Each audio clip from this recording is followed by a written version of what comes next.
Welcome to the Collateral podcast. I'm Cassie. I wrote the EP, and I'm here with my friend Seth, who's my collaborator and who helped do a lot of the production and the writing for this EP. Hello, my name's Seth Gunter, and I produced the EP.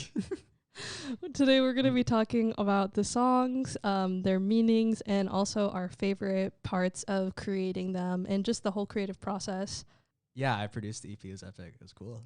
So Seth has been working on my music for the last 2 years, actually. Or is it longer than that? it's been 2 years because we met in October of 21. It's only been like a year and a half. It's kind of crazy, actually. That is actually insane. Yeah, we met in our copyright law class because he had a Phoebe Bridgers pin on his backpack, and I was like, that's cool. And look at us now. You produced my first EP, and it's coming out Yeah. December 8th. Well, okay, the thing about this EP, too, is that I was always like, let's make a really sad EP.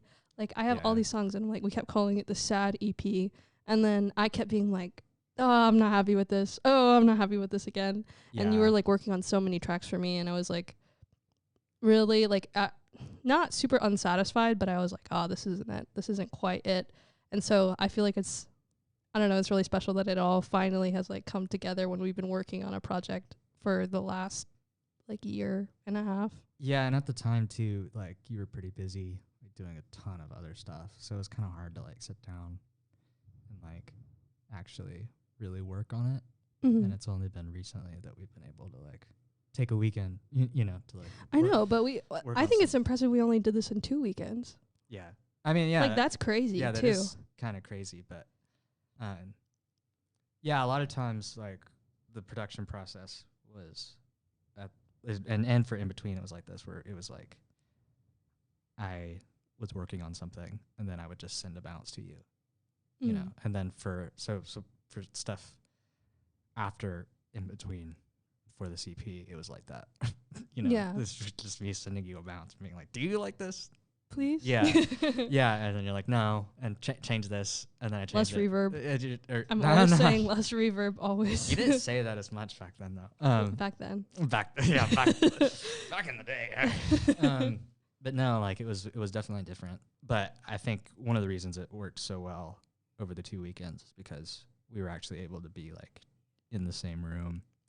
Yeah, and it was like just really organic. Yeah, I was able to like play something I normally would like by myself, and then like just kind of look over and see like, my reaction, see your reaction, or just how like uninterested you were in that aspect. And I was just like, okay, I'll cut that. You know. What do you think you've noticed like working with me in the same room now that made like more about my style or what I want out of music that maybe you weren't aware of as much before as a producer or as just like someone playing on all my tracks?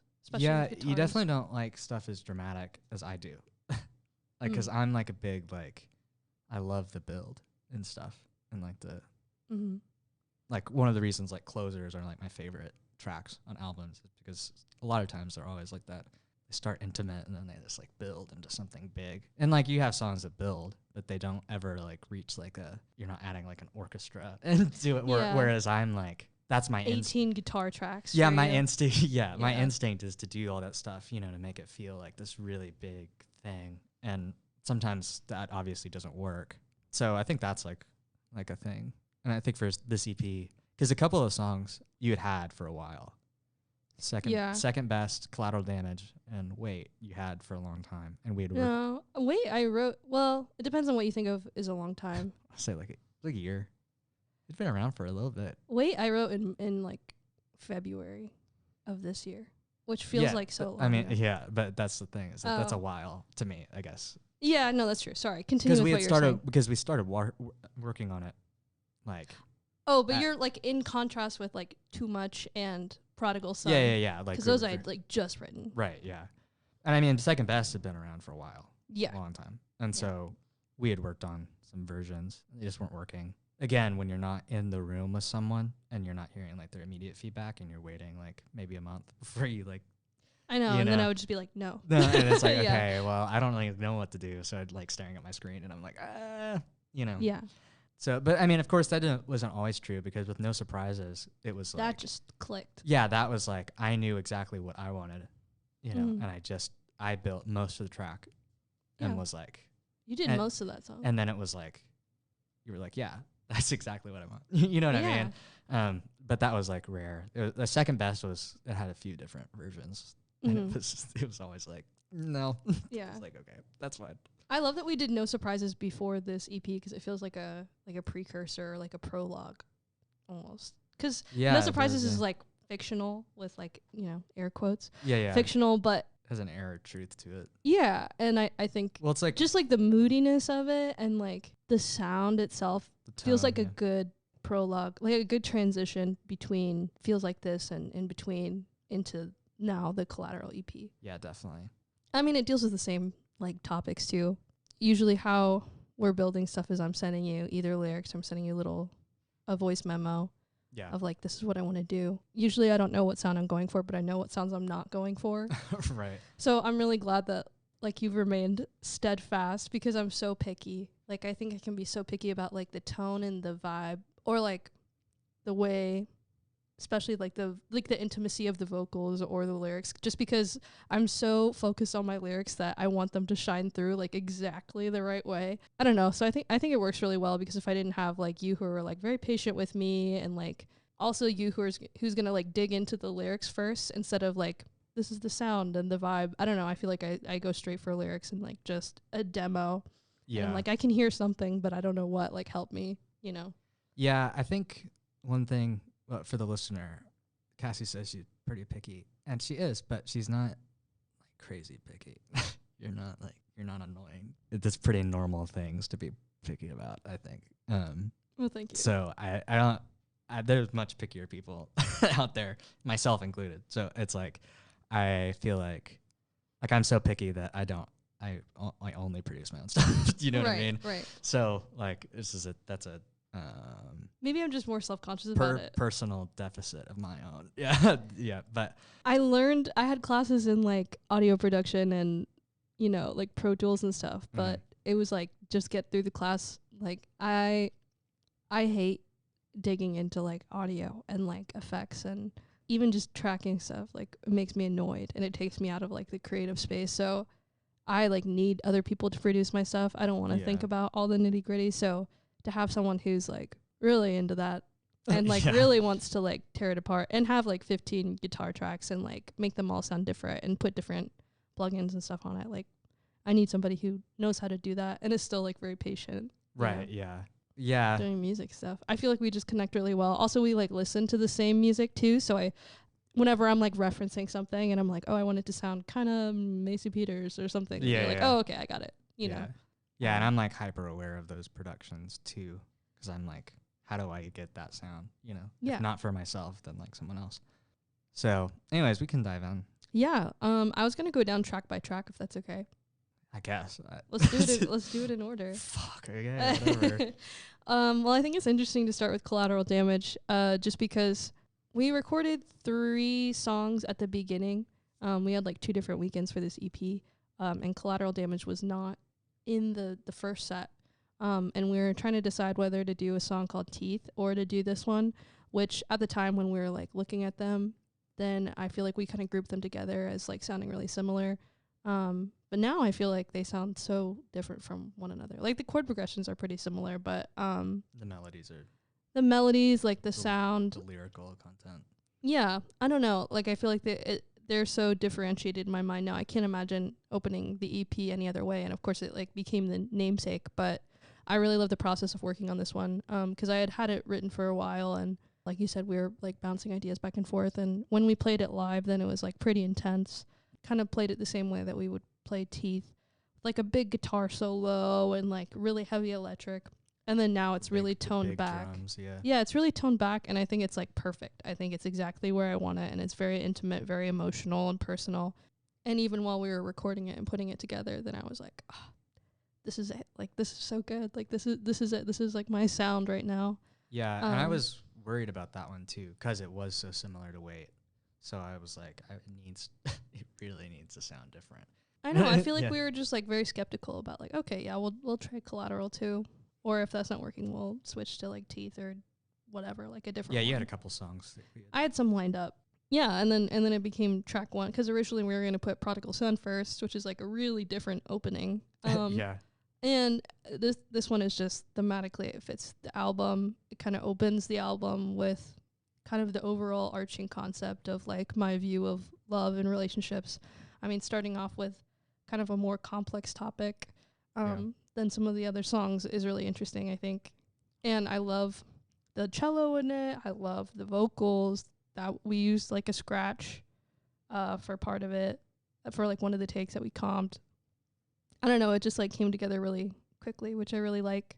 Having written it like a while ago, I wrote it, the song is about my parents and their relationship and like how it shaped my view of relationships and how it has impacted me. And so I wrote that before my family life like really, really fell apart in the last year. So I wrote it before they got a divorce, and like now they're divorced and we're recording it, you know. And so in a way that was like a really interesting thing. I mean, there's positive and negative on like both sides, but I was like, this is really interesting to have recorded this and it have like a long life. And then to like send it to my parents over text and both of them respond like really positively was really interesting. Yeah.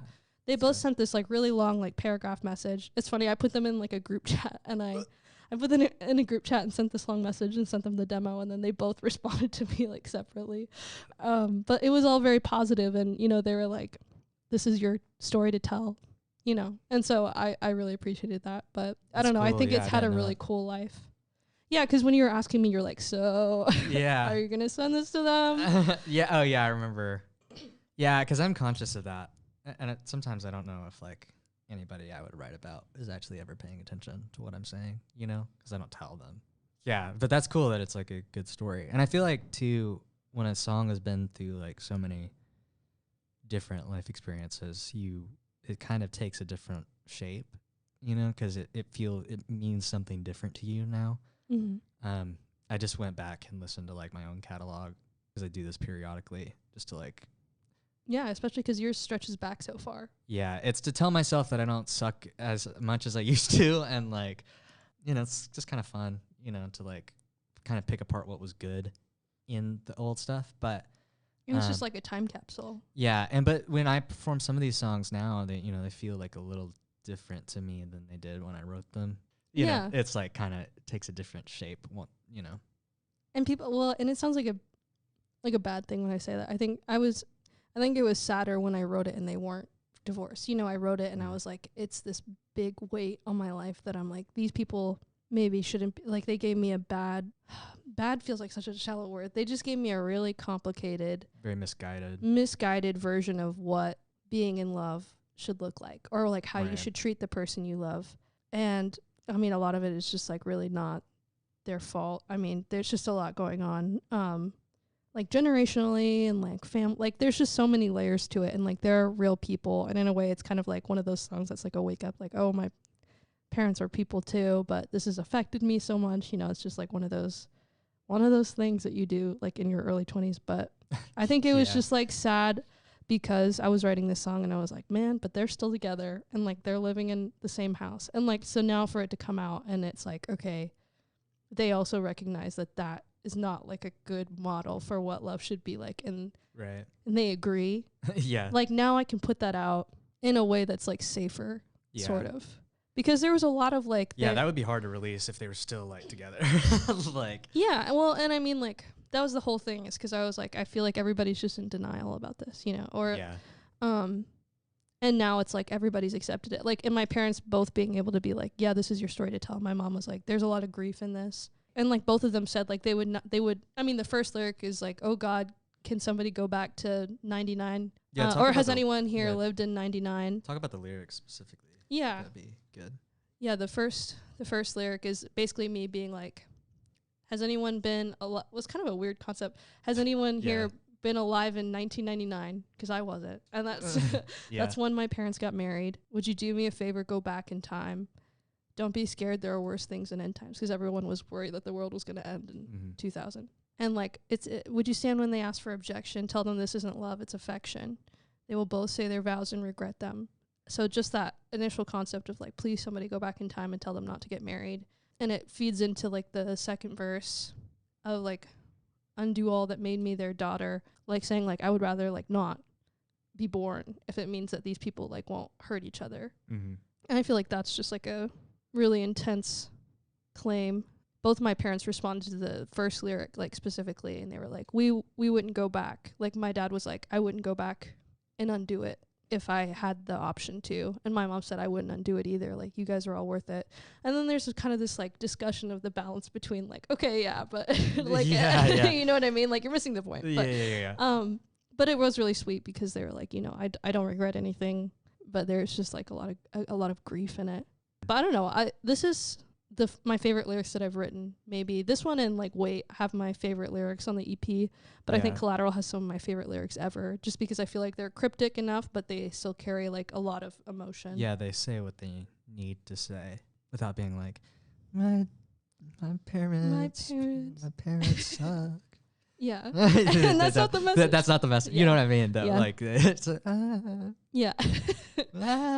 Exactly. You guys hurt me. Yeah. You know, but and I think Collateral Damage is like just like cool. Like I remember hearing that line in like I was like in my history class, and they were talking about like the collateral damage of like battle, like in some war that I was learning about, and I was like, nice little phrase. And it makes it so much more dramatic. Yeah, because collateral damage is a war term, basically. Yeah, it is a war term. So I put that in my notes app, and I didn't write the song for like months, but I just like had it sitting there. Yeah, the concept. I think also too, one thing that I was thinking about the other day is that making reference to like Y2K as like a fear is funny because Y2K never happened. You know what I mean? Like the world obviously didn't end. You know. I know, but I'm like, there's worse things. Yeah. Well, what I'm saying is like for within the song, the fear that you have about the year 1999 of them getting married did happen. So to you, it still feels like a fully realized like catastrophe in a way that Y2K wasn't. Does that make sense? No, that makes total sense. Yeah. I don't know. Yeah, and it's like Y2K was like this massive Armageddon in the collective consciousness of Americans, you know, and it's like, but like the fact that something so much smaller did happen and was still catastrophic. I don't know, like that juxtaposition. Yeah, it's like worse than end times. Yeah, because the end times didn't actually happen. Yeah, exactly. Yeah. I know that those lyrics are like just so cryptic, but I love them. I feel like it's so confusing to have as like a first line, like, has anyone here lived in 99? Like, even setting up the image of me like running into a room and being like, stop. Can someone time travel back and tell my parents to not get married? Like, that's so specific. But I don't know. I kind of love that it sets it up that way. And I just love like the lyrics in this. Like, I'm just really proud of them. A lot of songs, like, I would go back and change certain parts of it. But even with it being that cryptic, I'm like, no, I love this song. Even just bring hell, bring all the high water, bring 2 decades of time to the slaughter, undo all that made me their daughter, kill the author. Just because there's like a lot of, I feel like you can feel all the like kind of anger and bitterness in it. Like, kill the author. Yeah. How do I break a cycle I bandage? Just like another concept that I feel like I put in there. It's like, you know, everyone's talking about, you know, break your generational curses, break your cycles that you were born into, or like the bad examples of love that you grew up with as a kid. Like, break the cycle, be the new generation. But I feel like it's a great concept, but like actually put into practice, it's not like I'm still bandaging it, you know, break a cycle, I bandage. Like, these are people that I really love and care about. Like, I mean, obviously I want to rewrite my own life with like a healthier version of love growing up, but it's not like I can just completely discard like the first 20 years of my life, and also the just scars are still there, like whether you like it or not. Yeah, and they're not scars, they're wounds, you know. Like, my parents are like doing this like right now, like they're still living through it, you know. Especially when I wrote this, like it was just happening. Like it's not like I'm looking back and being like, I'm gonna break the side. Like, I'm trying, but like also like these are real people that have real struggles, and it's hard to like look at them as an adult and have it not just be like, I'm angry, like why would you do this, and look at my parents and have a lot of empathy for them, you know, and like understand. Like, the older I get, I feel like I like understand and empathize with my parents more, even if I'm upset like with the cycles that they maybe like created an example for me for, you know? Yeah, I feel like that's just having parents in general, man. Yeah, I is know. you just like you realize that they are like this is the first time that they've been on planet Earth too, and then all of a sudden you're like, damn, okay, I have to have like some sort of sympathy with them. Like, fuck, bro, like that sucks. Yeah. Like, I can't just be angry. I can't treat them like they're these gods that have failed me. Yeah. You know what I mean? They're Yeah. like human beings that fuck up. You know? What's the stupid fucking quote that's like, I sat with grief so long that I learned its name was love or something? I only know the Shannon Barry one where she's like, grief is just love in a heavy coat. It's That's so sort of weird. what I feel like with the song. You know, it's like Grief if is you were just- angry yeah. like you were in some of these other songs, you wouldn't care half as much. You know what I mean? It wouldn't be like I have to bandage this up. Yeah, well, and even like Try the to thing live of with like it. putting the voicemails at the end of it, like Mhm. when we recorded it, you talked about like taking on new meaning. Also, I feel like this song is kind of like a mourning of childhood. Yeah. Like, I have a hard time going back and watching old videos of me as a kid because I feel like now that I'm like separated from my childhood, like going back and processing like all these cycles, a lot of which weren't my parents' fault. Just like looking back on like my family life and my childhood and now it being so like catastrophically like changed is like really difficult. So I have like a voicemails and then like old recordings of me as a kid, like little home videos. And I feel like this song is kind of a mourning of my childhood too, 'cause this is like also how I feel about like looking back on my childhood is like it's an intense like grief in a way. Yeah. Well, production wise is kind of fun. You know, it started with just like the acoustic guitar thing, you know, and we were like Late at night. You late were at like, night. Yeah. Yeah, and Mm. I was like, I want some drums. Yeah. I want some drums. So I grabbed like I have like this drum loop pack that I've like pulled from for about a year now. So I grabbed that loop, and that loops just through the whole song, which I'm a big fan of because I hate programming drums. Yeah. So I'm like, I mean, I like it sometimes, it depends, but I love it when there's like a drum loop that's like perfect, you know. I love that it's like so soft and like I don't know how to explain. Yeah, it just like very drives the song without being like a massive, Yeah. you know, like, Yeah, exactly. Yeah. you know, it's just Yeah, exactly. Yeah. It has that like echo. you know, we joked about the guitar layers, but there's actually a surprising lack of layers in this song, despite how it feels like there's a lot going on. And like sort of the impetus production-wise was like definitely Ceilings by Lizzie McAlpine. But that song like gets a little too dramatic for this song, and you know, I obviously don't want to just like copy whatever the fuck she did. So, but Weird, the song Weird. Oh yeah, I remember. I forgot that we looked at that one while we were. Yeah, that looking. one sort of has like it's a strange song, but it has like layers going on, but it still builds in a way that feels nice. I don't know. It feels like a liminal space. That was the other thing too that I felt about the song, is I wanted it to feel like you're stuck in between something. Yeah. And I feel like whatever layers we did kind of helped that mood. Like the piano feels like very like almost like churchy. Like you're, you know. Well, even like where we did put the build, I remember you saying like this is a really weird spot to put like a, you know, usually everything comes in on like the head of the second verse, but it was for me I was like, so bring hell, bring all the high water, you know, and it comes in right there, which is like the second half of the second verse, which is kind of a weird spot for it to come in. Yeah, it feels like you're commanding the instruments to come in. You know what I mean? Like, yeah. Bring in the hell of high water. And then they just all come in. I mean, there is like grit and high singer. I'm like, bring hell, bring all the high water. You know. Yeah, I mean, and there's 2 acoustic guitar layers and just 2 electrics as well. And really, it's like 1 electric because it's just like 1 part that's doubled. That's exactly how I envisioned the guitar part. I write so many like, I'm like, oh, it sounds good. I start playing guitar and I'm like, fuck. This isn't how I wanted it. And then you go through and I'm like, oh, perfect. That's exactly how I want it in my head. I just write guitar parts that would sound good when you play them. Yeah. In a way, having you as like a friend and a producer makes me more lazy because I just, I'm like, Seth can play it better. He'll just play it. It'll be fine. What happens if I die in a freak accident? Like, what do you do? Like, what? Cry. Okay, well, like that's the appropriate reaction. But like after the tears are Stop done. making music forever. Okay, Yeah. that's what I want to hear. Okay, good. What's your favorite part production wise in this song? Like your favorite like moment, if you have one. I just like the pads toward the end. I bought the Arturia like V collection, and it's like a great collection of vintage synths. And I just like you just flip through the patches and just find something that works. There's like one patch on the Prophet 5 that I ran through a couple of different effects and edited a little bit. Again, that's like another thing. I mean, just very few layers.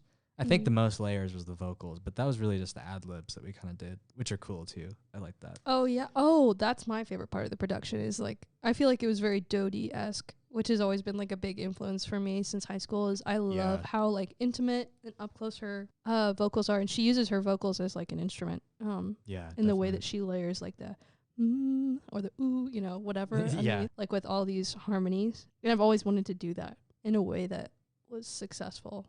Yeah. And I feel like we really, really did it super well. I think so too. Also, I think it's like so much emotion. It's the most emotional song on the EP, I think. I would argue Wait feels a little bit more emotional. Well, actually, maybe that's like the way it feels for me. Wait is like this most emotional lyrically, but this is the most emotional like sound. Yeah, I can see that. You know, but yeah, I love the little cello moment too. That was really pretty. I mean, I like the voicemails. I think it's funny that you're like, you know, you're not sure if like the people that you read about are listening, and I'm like, I'm gonna put those people's voices in this, like, you know. Or like even when we were doing too much, I was like, we should add his voice to this, or like let's find, no, you know what I mean? And I'm like, I'm like, we're making this ultra personal. Like I'm putting, well, part of the reason, but it's like cool though that you did that, and your like parents are receptive to it, you know, in a way where I feel like. Well, I'm glad they were, because the song was already like mixed, and I was like, okay, I really need to send this. Yeah, you just have to show them. But yeah, I mean, like that would be like a conversation I would have with them before I even recorded it. Right. You know what I mean? I have that sort of relationship with my parents, but it's like, and I'm conscious of that. But it is like a cool production thing to do when you are able to, and it's like received well, because then it is like a really personal thing.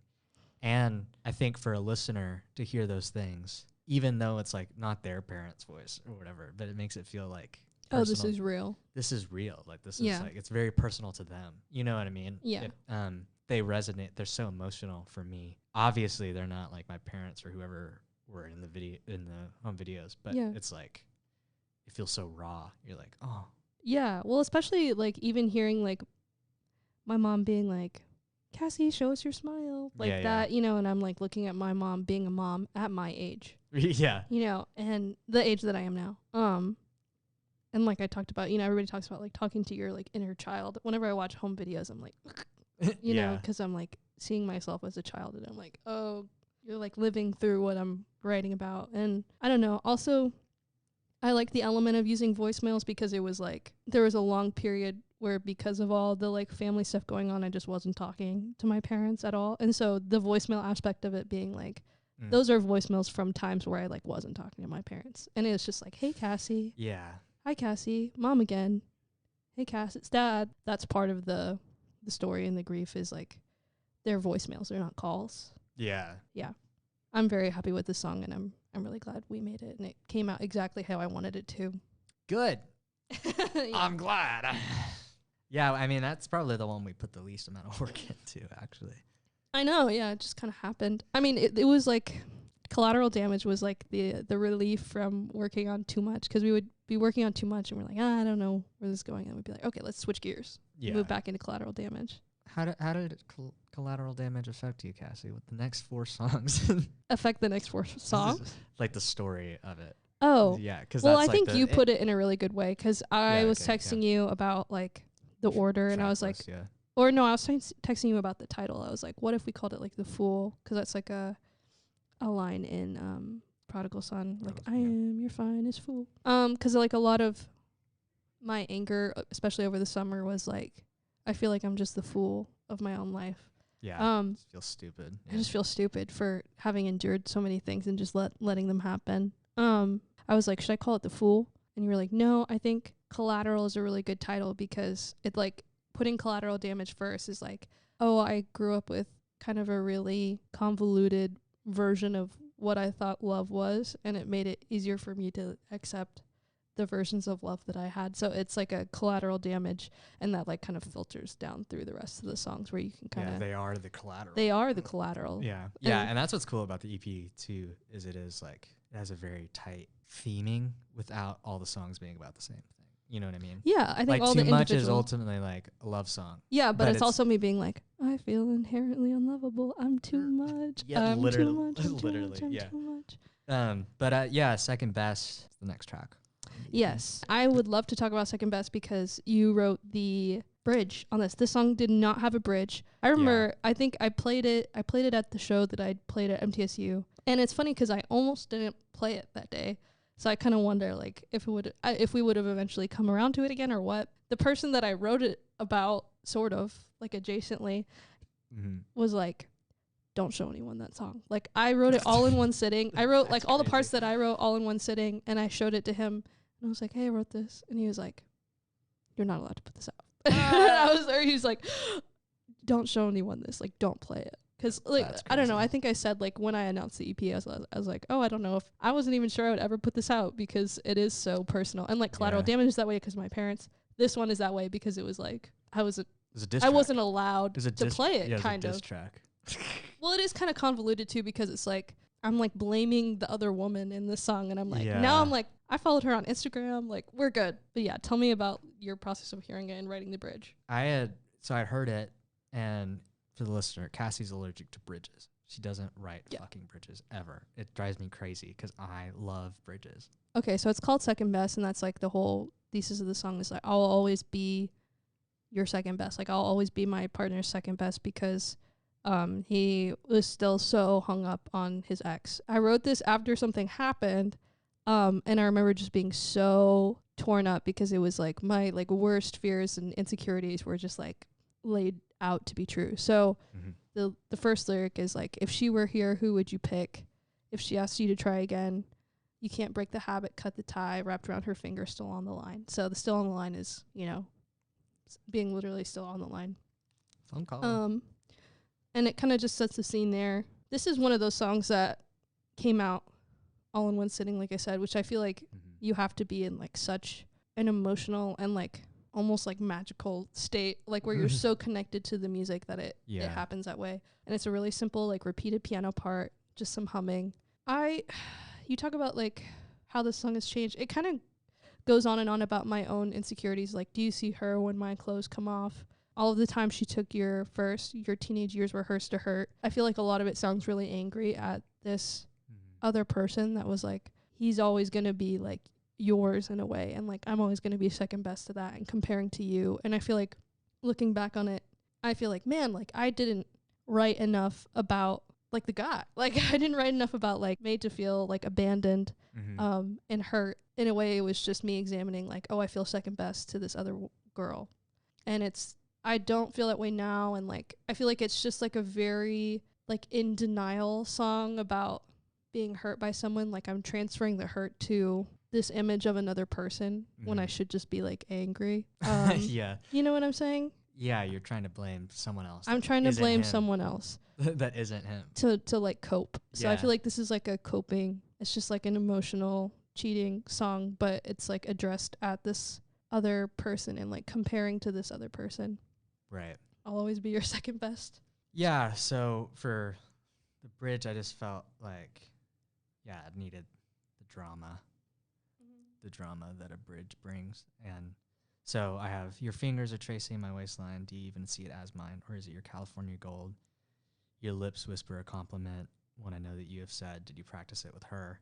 And I think, so for the first half is sort of just kind of repeating the same fear. Even within like this very intimate moment, you still have like this apprehension, you know, about whether or not. Of being compared. Yeah, if it's like genuine and if it's like, was it practice to you, you know, to like say that to her, you know, or whatever? Do you mean it?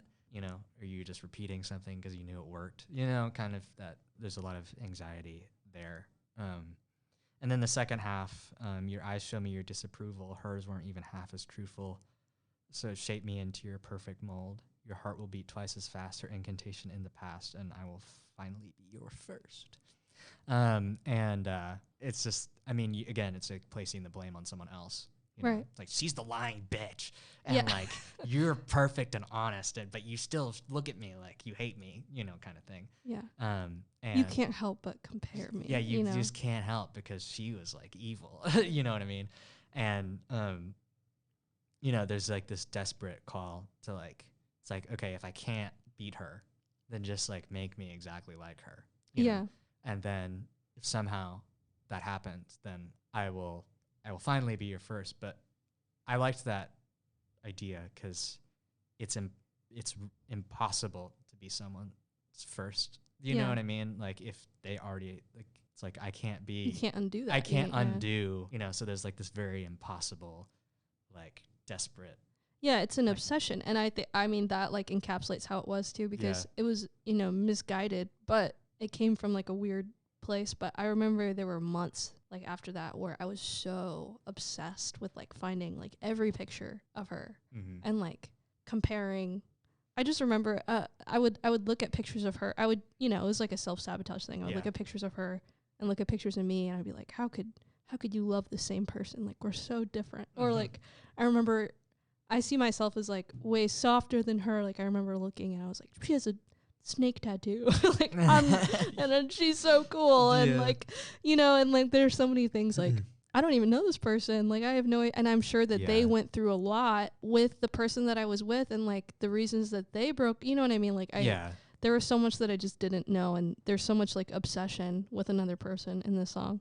Yeah, and it's just something you can't change. You know what I mean? Yeah. That's like and that for me was like what felt so desperate about the song. And I mean, and I relate to those feelings in a lot of ways, like about like feeling like second options, you know. And so it's like that's like my desperation is like if I could just like be someone's first choice or first just first anything, you know, I would be putting the spell on them instead, you know, kind of thing. Like I want someone to be obsessed with me the way that I want them to like, if I break up with them, then like they're constantly everyone else is second. They're like everyone else is looking for me. They're looking for me in other partners. You know what I mean? Like that's like obviously that is not a healthy thing. Yeah. To want, but yeah. Let's talk about first, because I think this is so interesting now, and I really don't agree with myself when I wrote this. You know, the I will finally be your first, or like wanting so bad to be someone's first. I think there's a lot of like purity stuff in that. A lot of like, you can be perfect if you're someone's first. And obviously like the person I love now is not the first person that I've loved, you know? And like, I think it's easier for me to hear about someone else's like past loves now because I also like have past love. I used to be so like deeply insecure about not being the first and not being like the one and only. And I'm not sure where like that obsession came from, but I think there's a lot of like image of like being, I wanted so badly to be like perfect. Like I wanted to be the perfect girlfriend. Like, and I wanted to be the first and be like pure. And, I mean, it does like, that's the thing is it's an attractive idea. And I express that fear because I know that it's like misguided and wrong. You know what I mean? And it's like, I feel like societally we do value the purity of someone else, and we do like in the one and only. The idea that it's like your high school sweetheart, you know, like, you know, your first girlfriend. And like I waited for you. Yeah, that didn't kind have anyone. Yeah. Yeah, and that's not just about sex, but anything. It's like we like first really, anything. We really and I think when it's like a weird thing because to me it's like if I was someone's first, then like I would be the like vantage point from which they're looking from, you know, looking at love. And so like I would hate to be compared to someone else, you know what I mean? So I think that's like the obsession for me anyways. It's like I just have someone be compare them to me, not me to them. You know. You want to be the vantage point. This song production wise went through a couple different phases earlier today, actually, because I was looking through some files and happened upon one of the demos. And originally, it had more of I would say like more of an alternative folk thing. It was kind of weird. There's some drums in there that got big and large. Now it kind of just chugs along a little bit. Yeah, which is good. Adds layers. Kind of needs to be that way. But originally, yeah, there was like strings and stuff that I had, and it's like cool in its own right, you know, like but it's not. It definitely was not where this song. It just needed to be simpler. Yeah, and especially within the context of this EP, it definitely needed to be simpler. But the piano was like always the same, and so when our friend Will, we gone over. Oh yeah, we recorded this in the first weekend. We went to Will's home studio in Knoxville. Will Thorley. Will Thorley. I have a recording of us like the very first time you showed, like we played the bridge. Okay, yeah. So this was at your apartment. I remember I didn't know the words to the bridge because you had written it. And we were trying. Yeah. And I think I sing some like really awful notes or something somewhere in here. Okay. But it is really interesting to hear like the first time I'm hearing it, and I'm like.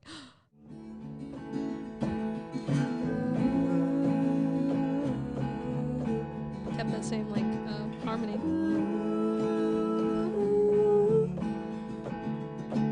Your fingers on the waistline. Do you even see it as mine, or is it California gold? Your lips whisper a compliment. One I know. What were you doing? What were you doing? You practice it with her. Ooh. Eyes show me your disapproval. Hers weren't even half as truthful, but shaped me in her perfect mold. Your heart will beat twice as fast. Her incantation in the past, and I will finally be your thirst. And I will. Yeah, so when we first made the first demo, that was like what I was working off of, and that like that's way more than we're like strumming. Yeah, and like the piano's getting a little more intense and stuff. So it was like I was like, okay, yeah, then obviously there needs to be drums and like an orchestra, but we scaled it back. I love hearing the bridge in your voice though because you wrote it. It's really interesting. Yeah. When we recorded it at Will's, that was the first one we did, and we just tracked the quick piano. It's a really simple part that just kind of pedals through the whole thing. And then I did some simple guitar stuff, kind of Doty-ish, I'd say. I would say this one's pretty Doty-ish too, even with all the the harmonies and vocals and stuff. Yeah, and this one again is like surprising lack of tracks. We get bigger in the next two, so it's fine. Yeah, they get ridiculous. But this one, is just like a couple of acoustic guitars. It's not even like any electric. And then there's like a couple keyboard tracks and a bass and like a little kick drum that just thumps through. It's kind of like a club kick drum. It's kind of out of place. Yeah. But it like feels very bedroom poppy.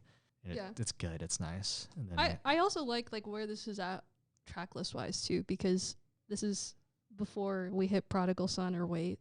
Yeah. So this is like this stage of denial. Yeah. You're talking about like stages of grief or whatever. This is like denial. Yeah. About the person. That also kind of bargaining.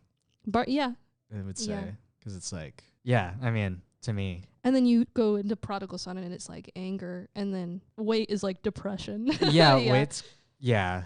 I feel like in a way, Collateral Damage somewhat is an acceptance song. I really like the production of this though. I loved working on it with you and Will. And watching you guys interact with the track was really fun. Yeah, that's another thing too, is that Will's a great producer and engineer, and he like had ideas to offer. I don't know like what specific He's very thoughtful, about figuring out like what to emphasize and like what to scale back and what to bring forward. For sure. Yeah, and he just tries anything too. Right. Yeah, which is like good, because I'm always like, it's good to have him where he's like, no, let's just do it. If you don't want it, just mute it. And like, duh. Because we recorded like a whole piano. And my God. That was a whole thing. Yeah, we like went through the whole process of recording a piano. And I was like, I don't like it. Yeah, and we're like, okay. We spent like 4 hours recording piano, and I was like. Both Will and I were like, okay. I was like, I don't like it. I want to get rid of all of it. I hate it. Yeah. But it is the backbone of the song, so I felt like it was. Yeah, no, that was warranted. And like, whatever piano. We like went to bed though, because I was getting so frustrated. We like tried to do MIDI, and then the MIDI kept messing up, and I was like, Yeah. But that's where it was good that Will was obviously there, to like pick up where I wasn't able to like be there. I was interested to see like what the three of us would work like as a dynamic, but it was great. Yeah, Perfect. it was great. Yeah, and I mean, there was a lot of getting to know Will for me because I had only really talked to him like once. Yeah. And so, and that's like half of And then it. you spent 2 nights at his parents' house. Yeah. Yeah. Yeah. I mean, that's half of any artistry really is like just knowing the person you're working with, And which is why it's so important for me Yeah. to like know like what your songs are about. Cause I'm Yeah. like, cause you do write kind of cryptically and I'm like, okay, just tell me. Just Yeah. tell me what it's about so I can, cause that's like, Well, and I love that you've been here for like the actual emotional process of it too, because I mean, I talked about, I made a joke of it, but genuinely, I think like the common thread in all of these songs is like my fear of being inherently unlovable. I'm like, right. surely I didn't go through all this stuff, and like me being the common factor, like doesn't have an effect. Like, I have a fear that I have something in me that like causes people to like love me in a violent way or like to attract violence in some way, like through Yeah. love. And I remember I like sent you this text about that like one day when I was like really going through it earlier this summer. So for you to be there like as my friend through all of these fears and to write No Surprises with me and like we make jokes about it, but then we also like really talk about it, and you've been like really encouraging. And then to bring a song and like write the song with you is like really important. And with Will, who was there throughout the entirety of like bad relationship and didn't know what was going on until later. And so I don't think I could have made the EP as emotional and like real with anybody else. Yeah. You know, you don't always have to be so like intimately intertwined with someone to like produce with them. But I think with songs like this especially, it was very important for us to like know like what it was. But yeah, I agree. It's like it was good. And I mean, that was part of the recording process too. We spent like 3 hours. We were just like sitting down, eating snacks. And I was like, and then this, and then this, and then this. And you were like, holy shit, what? Let's hit the next song. Yeah, hit the next song. Let's hit the next song. Too much. We're skipping over to Different Weekend now. Yeah, Too Much was at my house. The Gunta. This is the newest song on the EP. Gunta Studios. I hadn't even written it the first weekend that we had. Well, it wasn't even finished when you brought it to me. Oh, yeah, that too. Yeah. Yeah, this one is the only one on the EP about a completely different person and like completely different topic, kind of left field. In a different way. Yeah. But I love the lyrics in this one too. But it's still about the same thing, the like fearing being too much. I think that's why it works. And it was fun to turn it into like a pop song. Because I was like, I want to make a pop song. Which is, it's still like not crazy pop. Like how I'm like, I want to make 1989 or like a Macy Peters. But I mean, but I did write a bridge. I finished writing it. Well, didn't originally you wanted it to be a verse? Oh, I had like so many verses. As per usual. That's my thing with songwriting. I write so many verses. We adapted them into... Was that how it happened? I ended up just writing like a different thing. But we like rearranged the verses quite a bit because I had this line where I say something, oh, you're looking at the TV and I'm looking at your hands. I said something similar in another verse that we cut where I wrote, kicking rocks in the road, walking high in the street. You're drifting off to the show and I'm watching you breathe. Yeah. It's kind of the same concept of like you're focusing on what we're doing and we're doing something else and you're like watching the TV, but I'm like looking at you. Right. Or I'm really focused on you. But yeah, this song is about falling in love again, and have it like yearning. I mean, the main part of the chorus is I'm going to fuck up the friendship. I'm going to take it too far. And it's like, I genuinely loved this person and I loved being their friend, but I was like, I'm going to fuck up the friendship. And I felt so like bad for wanting them. And like, I was like, I didn't know it could happen like this. Like I've genuinely never been like obsessed in a way with like a person like so intensely where I was like, I really want you, that it like hurts, like it physically hurts me to like want you, but I'm worried I'm gonna mess it all up and I'm being too much and I'm lying to you. So it's just like a lot of complex whatever. Complex, not really, but yeah, like my favorite line is twisting the blade on your attention for greed. I felt like I was like convoluting any like good emotion between us by making it romantic in my mind when it wasn't that way for him. So I felt like I was like feeling, I felt like I was like crossing a boundary and like disrespecting like the friendship and the person. But I was like, I'm twisting the blade and I'm being greedy and I'm like changing the perception from something pure and good to like something lustful and evil. evil. Yeah. So I mean, it's a little bit simpler of a song lyrically. It works as a pop song, I think. Yeah. We didn't know like what to do with it at first. Yeah. And then especially because it has like a bridge, which is like different for me. yeah.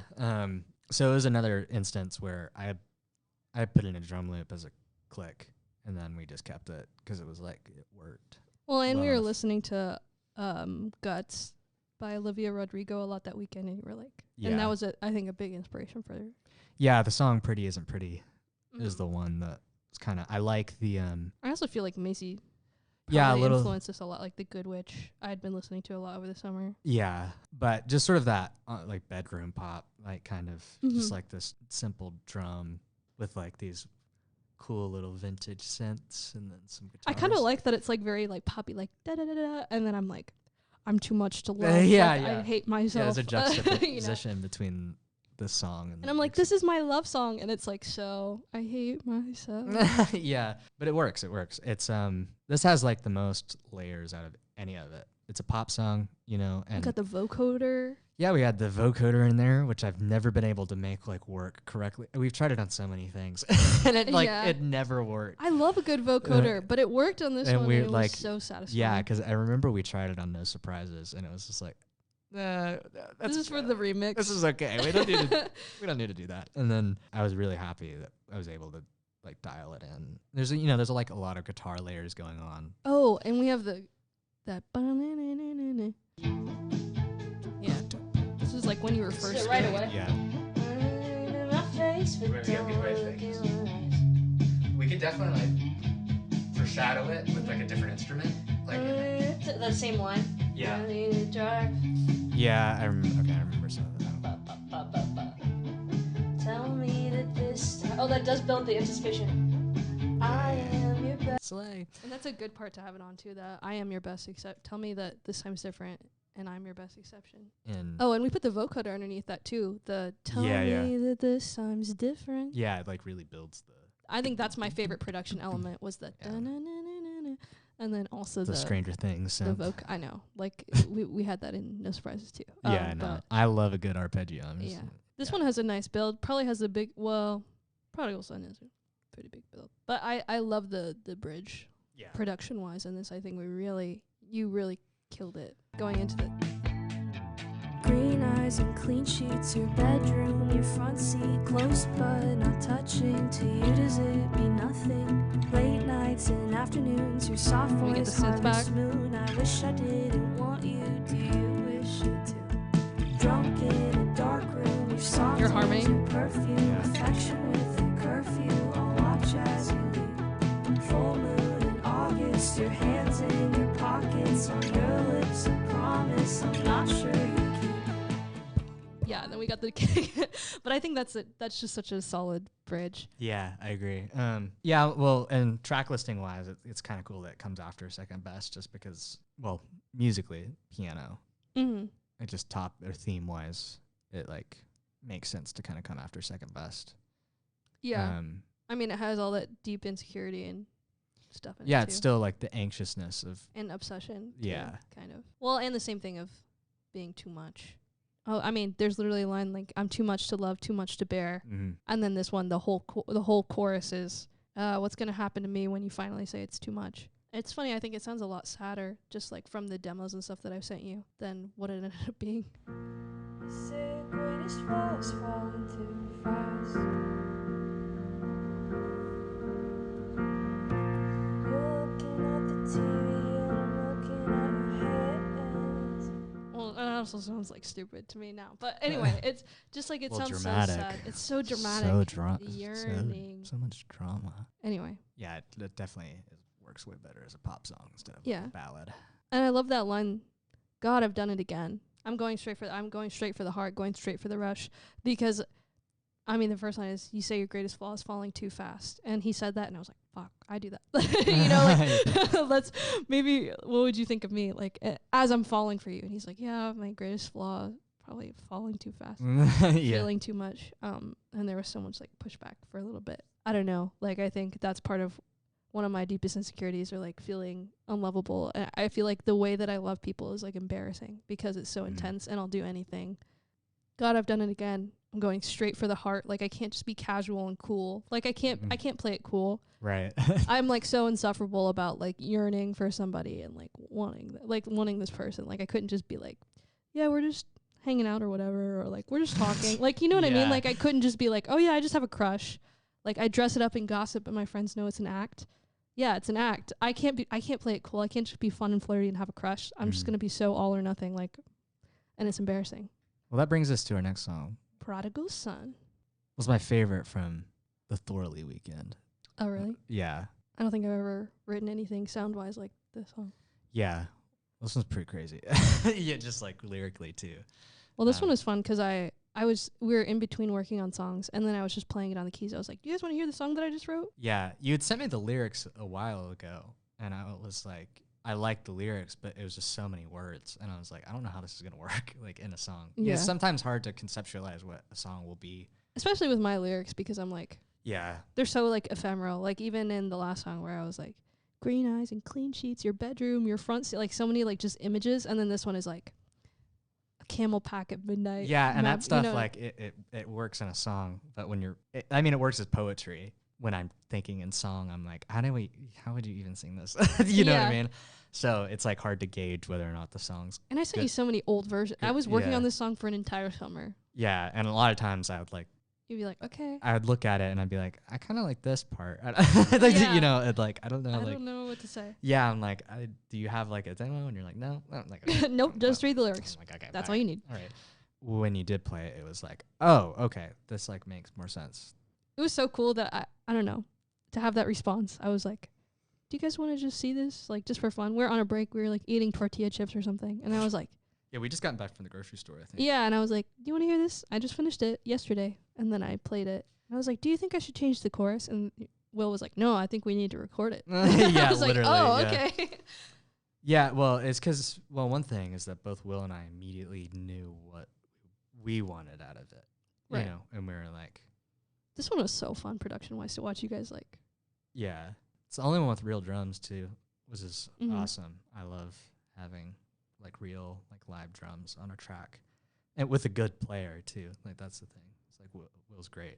He's like just a great drummer. Will's so like casually good at everything. He'll just be like, okay, yeah, let me like he'll just do his little nod and be like, okay, yeah, let me try it. Let's do it. Yeah, I think I get what you're I saying. think let me give it a try. And then he plays it, and you're like, what the fuck? It's like, yeah, whatever.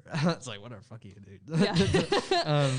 But production-wise, again, it's like another simple one. We just wanted it was pretty solid rock song, basically. As rock as it's not really Cassie rock. Joy can Yeah, get. it's still pretty pop, but it's like I don't know. But I still have never had a song that opens with a.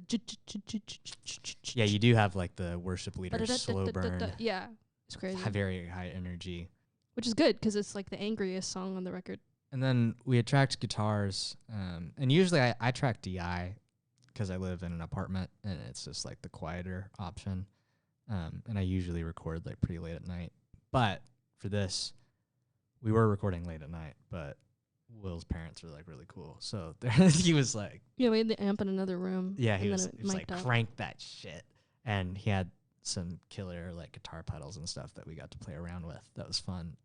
For me, I guess. Then, so we had tracked some, just a couple guitar layers. Then I think he did bass while I was asleep. I think I wasn't there when that happened. And then just like there's this one vocal track until the end, or there's two, and that's it, which is like pretty minimal comparatively to the last three songs. I remember being like really worried about doing the vocals for this one because they're supposed to be like very.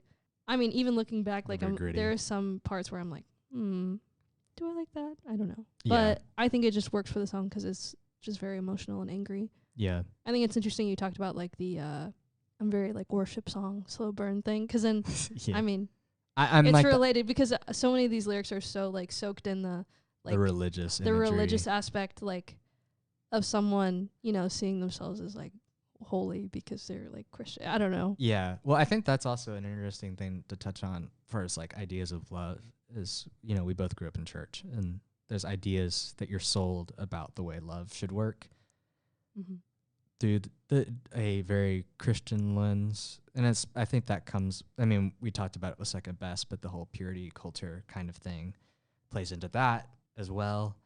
And so I think that this is a really great version of that.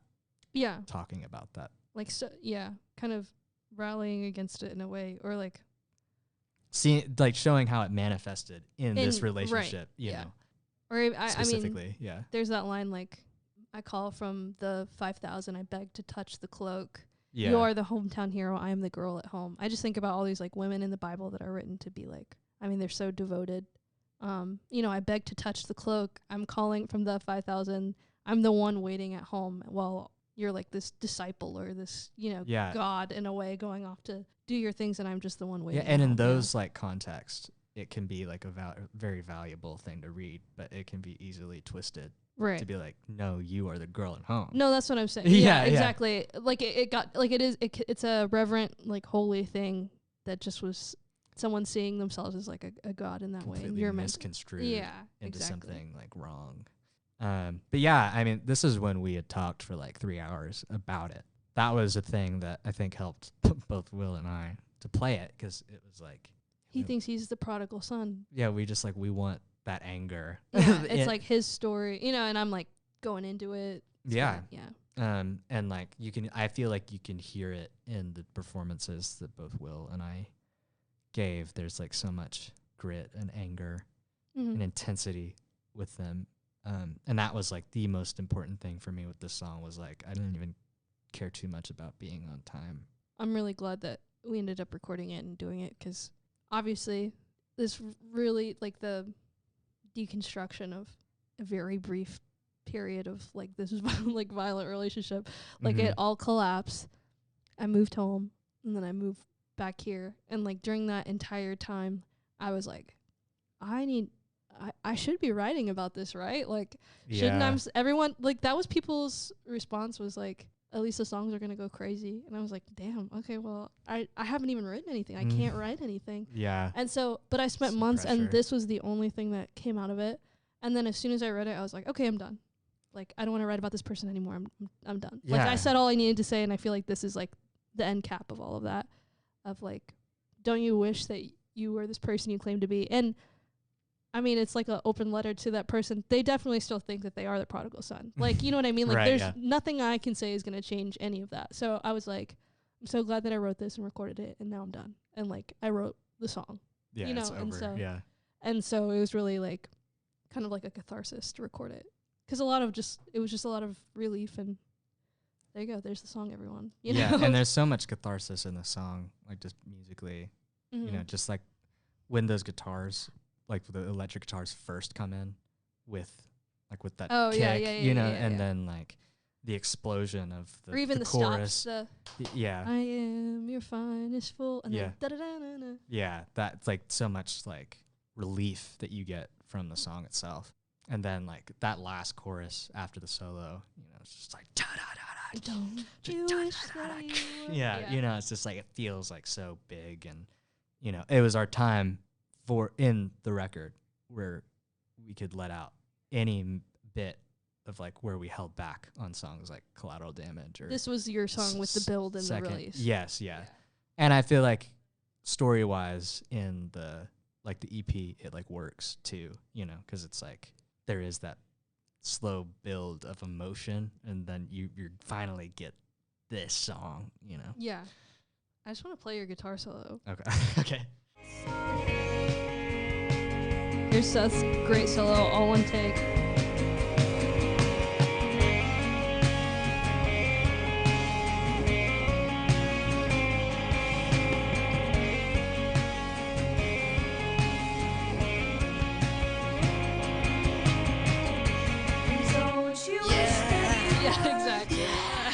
It just explodes. Yeah. And then we go from that to the final track on the record, which is way down. It's most intimate. Most intimate. We recorded this at like 3 a.m. in the blue light. I remember there's a blue light in the studio. We did a few like overdub things, but the guitar and the vocal, it's all one take, and it was just me and Seth sitting together.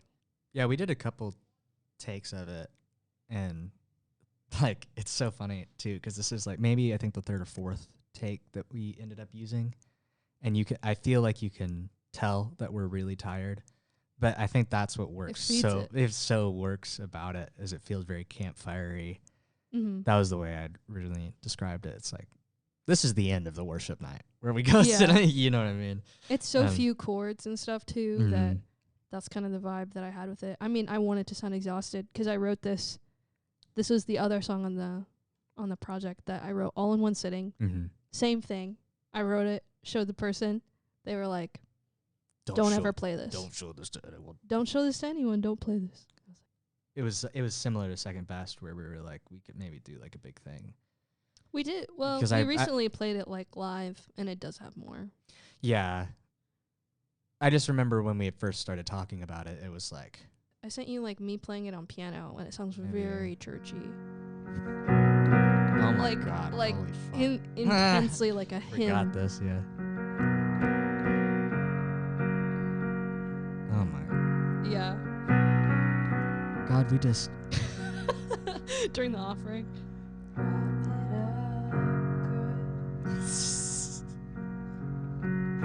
Put your hands up. Put your hands up, ladies and gentlemen. It's so anyway. God, our Father, thou art in heaven. Which it didn't end up that way. Like, I swear, wait, no one else has heard the actual version. I'm realizing, but it's still kind of churchy. Yeah. God, we just Jillian Baker did that on our podcast recently. And it's just like it like sent me it's like flashbacks. So now I just say it if people know what I mean. God, God, we just and this is song about being like, I hope I die. I dream of my funeral. Yeah. Oh, actually, I want to play that part because it's my favorite part. Aren't you sorry you picked me? Saw the damage too. This is the campfire-esque part, you know? Yeah. I dream of my funeral, the relief on your face. Yeah. Anyway, killer line, I think. That's all right. Dream of my funeral. It's all right. It's all right. Yeah, no, it's a great line. Well, I like the emphasis on it, too. Great song. Yeah. Yeah, we did have a couple layers. I mean, there's the vocal layers, obviously. We wanted the campfire-y feel. But then there's that pad that kind of comes in. It's in the second verse. And originally it was like... kind of bassy. It was a weird... Yeah, it was like a weird like steamboat sound effect that I'd found at Will's. And I didn't have it when we had to print like a mix of it at my house. And I was like, shoot, okay, I'm going to have to like find like something similar. And we ended up finding something that we liked way better too. Yeah, it sounds really good. I don't even like know exactly what it is. Some weird pad. There's a Spitfire Audio Labs stuff, all the nerds out there. And it's just got a great collection of weird stuff going on there that I love, like just throwing like random effects on and messing with as like little production like ear candy. And that one I didn't throw any effects on, but I just pulled up whatever patch they had. I think it was a strings thing. I can't remember. Oh, I think it might have been, yeah. Yeah, because I think we did want to maybe replace it with like a cello. It sounds so good how it is, though. But yeah, we found like some weird bass sound, and I was like, this works really well. Yeah, we're like, damn, it's so minimal, but I think that's exactly how it needs to be, so the lyrics kind of just add some weight to the song. What? I said it adds some weight to the song. Okay, nice. Yeah. They said let's, and I was like, we're not changing anything now, so I'm putting that shit in DistroKid soon. Yeah, no, I'm not saying. I wasn't saying you're like, we need to add. No. Anyway.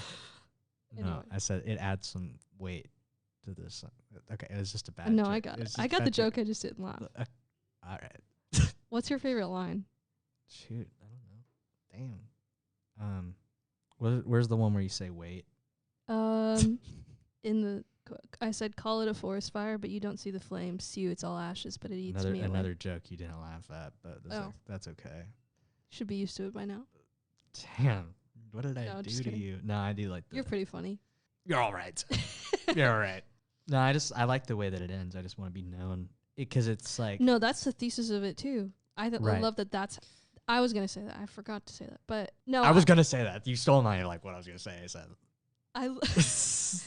What I love that the entire EP ends on that line. Pull me apart, I just want to be known. I think that's like the crux of even feeling like I'm too much to love. I just want somebody to love me enough to pull me apart and like know me so intensely. And I think that's love. I've always said, like, I think loving is knowing. And I think that's part of this, the grief of this song too, is like going through such like deep sadness, or I talk about corrective grief, like going back, and this references collateral damage again, like good line too. Yeah, the corrective grief aches. So I was going through all this stuff with my family, and it was like the person I was in a relationship with, you know, it was like, call it a forest fire, but you don't see the flames.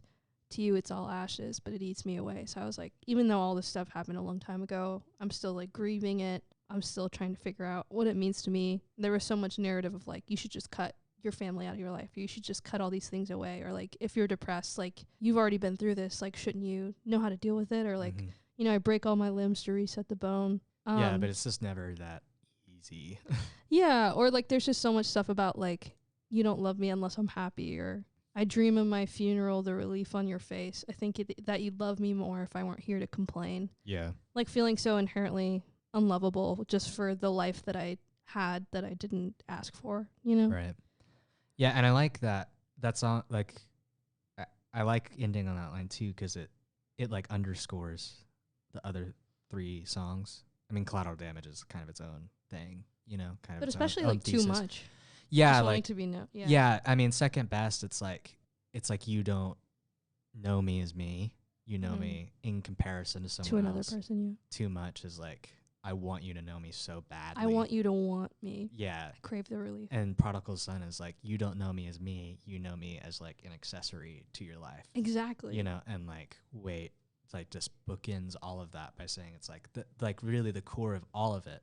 And the thing that like my parents didn't teach me in that way is that I want someone to just know me, you know, and to want to know me, and want to pull yes, me apart. exactly. Yeah. That's, and I think that's like a cool way to like bookend all of it.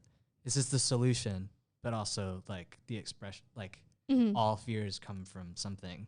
From a core desire. This is finally like the honest song. Like everything else is kind of translated through a different thing, but I feel like this one is just this one's mask off. Like this is the real reason why like, I'm even scared of all this other stuff, is because at my core, I just want you to know me and love me that way.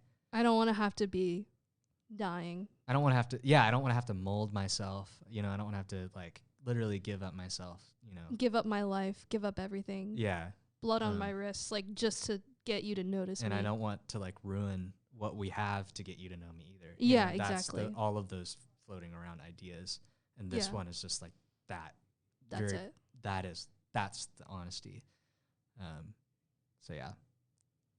Yeah, that's the crux of the whole EP. I'm really glad that we ended with Wait. Yeah, me too. Yeah, that one I feel like was always going to be the closer. Yeah, there's just no other. There's literally no other way of that. I think I don't know. I can't imagine the project without it. Yeah, well, originally Too Much and Collateral Damage weren't there because Mm-hmm. we just had recorded the 3 songs at Will's. We hadn't even planned to do all 3 of them. You know, we just planned. Right. And you like later were like, I want to add like 2 or 3 more songs. So I was like, okay. Okay. Yeah. I was like, okay, I don't know what we'll do. But I'm glad we did, because it really feels like way more full. I think it's perfect. I think so second happy best, Prodigal Son and Wait would have been really disjointed together. Yeah. Just on their own. Oh, I can't imagine it without Collateral Damage too. Like yeah. the opener and the closer. Like they're just so solid and they make so much sense as the opener and closer to me. Yeah. Like Collateral Damage totally sets the theme thematically and like topic wise, the sound, and then Wait is like so raw and like I think it's just perfect. Just removes all of the fluff. Yeah, all of the fluff, and it's just so raw. And again, like, listen to me. Yeah, the fact that I had I was really sick, and it's like and just 3 a.m. and it was like there's a lethargy and it's perfect to it. Yeah. I love all the harmonies that you did on it, all the low, you know. Yeah, I like doing backgrounds for other people. It's like just feels so nice to throw my beautiful voice in there. Yeah. Anyway, That's and I'm like obsessed with track listing. I know. I loved, because that was like we had it in an order. I was like, no, I'm really happy with it. Yeah. I think it just came out perfectly the way we did it. We couldn't have done it without Will. Yeah. Will is such, I know I said this earlier, I think he's so thoughtful. I think he's very intentional about the way that he records, and you can tell that he puts a lot of himself into his work, and it's not like he's just recording it, but like he's really involved. Right. I couldn't have done it without you. You're always just like #1 collaborator. I write anything and I'm like, Seth has to hear this. Yeah. Send, you know, yeah, and I appreciate so it. I just feel really lucky to have people that like are, I mean, you talk about the pull me apart, I just want to be known. I mean, I get that from like you and Will and collaborating on my music and like really trying to pull it apart to like know the song. Right. And like that's a different kind of like love, I think. And it's just like, you guys know me in like such an intimate way because you tore apart these songs and like made them into something really beautiful. The whole process was just really fun. It was just smooth, you know. I mean, yeah, we like disagreed on stuff, but it was never like we were fighting. Yeah, we were like literally I like punched the shit out of Cassie. Yeah. Like she almost died. It was crazy. Like anything for the art.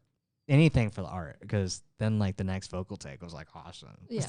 She was in the hospital bed like singing it. Yeah. So, yeah. But yeah, like again, I mean I said this earlier, I think it's just so important to like really know like what these songs are about, you know. I don't have to know like everything, you know. Yeah. But now I do. But I was going to say. But it's like I want to know the person and like what they're going through. Add integrity to the music. Yeah, add like the emotion, you know, because I want to be able to add like whatever emotions I'm feeling. I don't want it to feel clinical. Right. You know. So.